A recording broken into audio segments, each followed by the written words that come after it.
سورہ نمل کی آیت نمبر 32، سورہ نمل کا 3 رکوع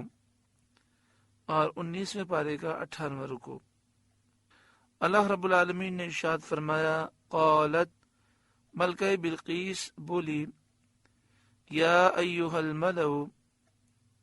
اے سرداروں، افتونی فی امری، میرے اس معاملے میں مجھے رائے دو۔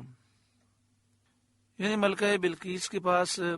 جب حضرت سلیمان علیہ السلام کا خط پہنچا تو اس نے اپنے سرداروں سے رائے لی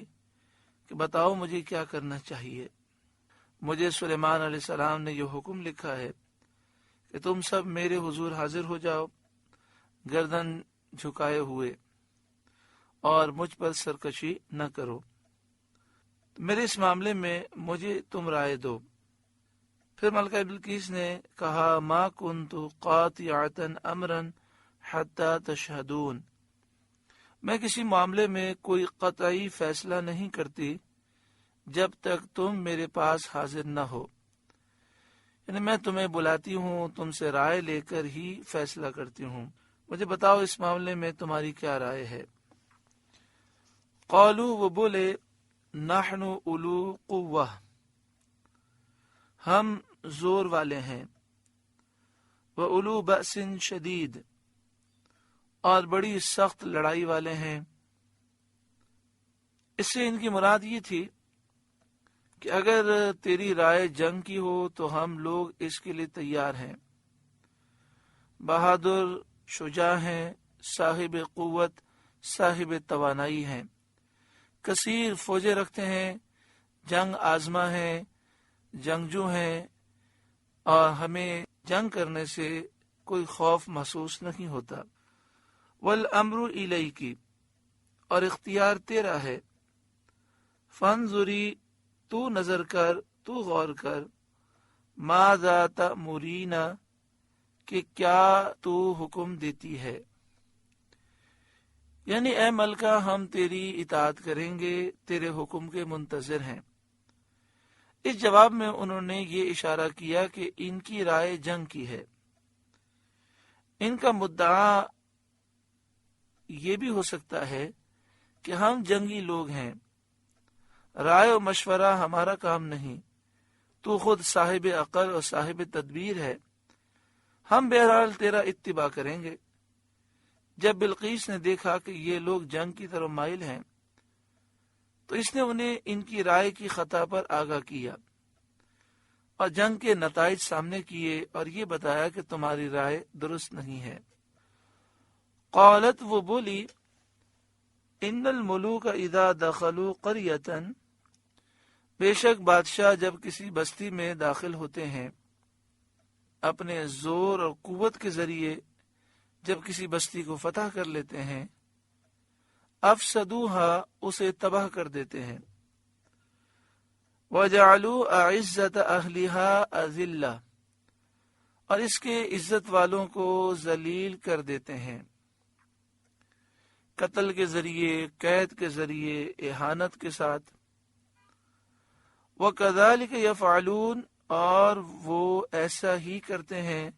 یہی بادشاہوں کا طریقہ ہے۔ بادشاہوں کی عادت کا جو اس کو علم تھا، اس کی بنا پر اس نے یہ کہا، اور مراد اس کی یہ تھی کہ جنگ مناسب نہیں ہے، اس میں ملک کی تباہی بربادی کا بھی خطرہ ہے، اور جو ملک کے رہنے والے لوگ ہیں ان کی تباہی اور بربادی کا بھی خطرہ ہے۔ اس کے بعد ملکہ بلقیس نے اپنی رائے کا اظہار کیا اور کہا، وَإِنِّي مُرْسِلَةٌ إِلَيْهِمْ بِهَدِيَّةٍ،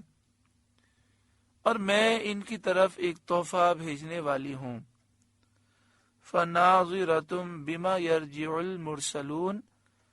پھر دیکھوں گی کہ ایلچی کیا جواب لے کر پلٹے، یعنی میں قاصد بھیجتی ہوں، تحفہ بھیجتی ہوں، پھر دیکھتی ہوں کہ یہ میرے قاصد، میرا پیغام لے کر جانے والے کیا جواب لے کر آتے ہیں۔ اس سے معلوم ہو جائے گا کہ وہ بادشاہ ہیں یا نبی ہیں، کیونکہ بادشاہ عزت و احترام کے ساتھ ہدیہ قبول کرتے ہیں۔ اگر وہ بادشاہ ہیں تو ہدیہ قبول کر لیں گے، اور اگر نبی ہیں تو ہدیہ قبول نہ کریں گے، اور سوا اس کے کہ ہم ان کے دین کا اتباع کریں وہ اور کسی بات سے راضی نہ ہوں گے۔ یعنی مراد یہ ہے کہ جب انہوں نے ہمیں یہ کہا ہے کہ اسلام لے آؤ، ہم اس کے جواب میں ہدیے بھیجیں گے، تو یہ ہدیے سے خوش نہ ہوں گے جب تک کہ ہم اسلام قبول نہ کریں۔ اور اگر یہ بادشاہ ہوں گے، دنیا کی طلب کرتے ہوں گے، تو اتنا بڑا ہدیہ دیکھ کر یہ خوش ہو جائیں گے۔ ملکہ بلقیس نے 500 غلام اور 500 باندیوں کنیزوں کو بہترین لباس اور زیوروں کے ساتھ آراستہ کر کے زر نگاہ زینوں پر سوار کر کے اس نے بھیجا، یعنی سواریوں پر جو بیٹھنے کی سیٹ ہوتی ہے، گدی ہوتی ہے، وہ بھی سونے چاندی سے مزین تھی، اور اس طرح انہوں نے یہ تحفہ بھیجا۔ 500 اینٹیں سونے کی اور ہیرے جواہرات سے سجا ہوا تاج، اور مشک اور عنبر وغیرہ خوشبو اور بہت ساری چیزیں۔ ساتھ میں ایک خط بھی بھیجا، اپنے قاصد کے ساتھ ان ساری چیزوں کو روانہ کیا۔ ہدہد یہ دیکھ کر چل دیا، اور اس نے حضرت سلیمان علیہ السلام کے پاس سب خبر پہنچائی۔ آپ نے حکم دیا کہ سونے چاندی کی اینٹیں بنا کر 9 فرسنگ کے میدان میں بچھا دی جائیں۔ 9 فرسنگ ایک اندازے کے مطابق 27 میل ہوتے ہیں، تو سونے چاندی کی اینٹوں سے 27 میل کا میدان بنایا گیا، تاکہ یہ جو آ رہے ہیں انہیں احساس ہو کہ سلیمان علیہ السلام کے پاس سونے چاندی کی کوئی حیثیت نہیں ہے، اور انہیں یہ 500 اینٹیں پیش کرتے ہوئے شرم آئے۔ اور اس 9 فرسنگ کے میدان میں جو سونے چاندی کی اینٹوں سے بنا تھا، اس کے ارد گرد سونے چاندی سے احاطے کی بلند دیوار بنا دی، چاروں طرف دیوار سونے چاندی کی بنا دی۔ بر و بحر،